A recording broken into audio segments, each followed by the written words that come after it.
Beh, andare all'estero innanzitutto ti apre la mente, ti fa capire che qui non siamo al centro del mondo come pensiamo di essere e ti fa tornare con i piedi per terra quando vai all'estero su una realtà grandissima e ti rendi conto di essere una goccia in mezzo all'oceano.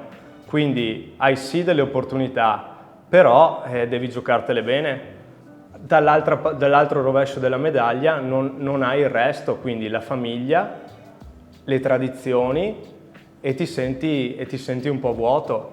Mio papà ha fatto dei grossi sacrifici per aprire questa attività, quindi io comunque lo ringrazierò per sempre perché mi sono accorto appunto, come dicevamo prima, che partire da zero è sempre difficile. Quindi io non parto da zero, parto già da qualcosa. Adesso dopo il primo anno di lavoro insieme, il secondo anno ho cercato di dargli comunque una forma che mi possa anche piacere di più e sentirla più mia, appunto. Ho fatto l'alberghiero, poi per non precludermi niente nella mia vita ho detto perché non iscrivermi all'università e quindi ho deciso di iscrivermi all'Università a Venezia, ho fatto 5 anni e mi sono laureato in economia e gestione delle aziende.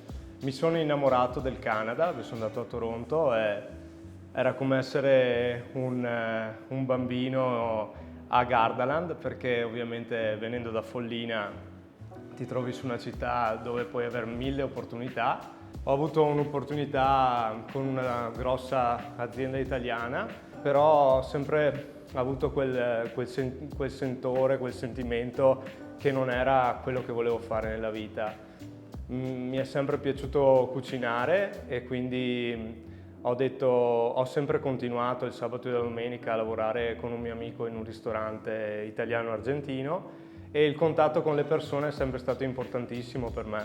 E la lontananza da casa era tanta perché dopo 5 anni e 5 lunghi inverni con un clima davvero rigido, sono tornato un'estate e ho capito che appunto volevo tornare qui. Le tradizioni del nostro territorio, i prodotti freschi, a Toronto dove c'era un accesso limitato a tutto ciò, anche andare a fare la spesa era una cosa diversissima.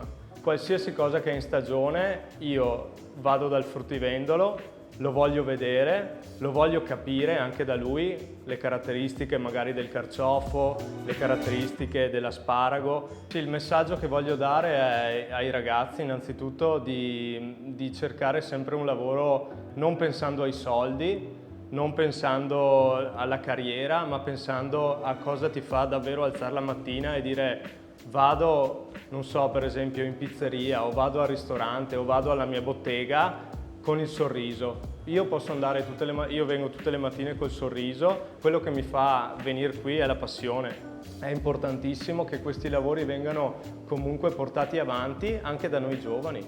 Io non voglio più vendere una semplice pizza, ma voglio vendere appunto un'esperienza e raccontarla attraverso il territorio e i prodotti del nostro territorio.